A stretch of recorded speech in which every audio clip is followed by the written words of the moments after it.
একটি গণতান্ত্রিক রাষ্ট্রে একটি অনির্বাচিত সরকার বেশি দিন থাকতে পারে না। ওখানে জনগণের প্রতিনিধি থাকে না। রাষ্ট্র পরিচালনা করবে তারাই। কারা পরিচালনা করবে? এর রাষ্ট্রের মালিকেরা জনগণ। তারা তাদের মালিকেরা ঠিক করবে জনগণ।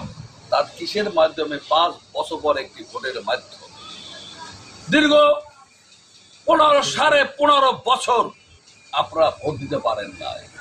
আপনাদের পছন্দের নেতাকে আপনারা সংসদে পাঠাতে পারেন না, উপজেলা চেয়ারম্যান করতে পারেন না, ইউনিয়ন পরিষদের চেয়ারম্যান করতে পারেন না, মেয়র করতে পারেন। বর্তমানে যারা 40 বছর বয়স, তারা কেউ এই 15.5 বছর ভোট দিতে পারে নাই। এই ভোটের অধিকার প্রতিষ্ঠা করার জন্য হাজার হাজার ছেলেমেয়েরা তাদের বুকের তাজা রক্ত দিয়েছে।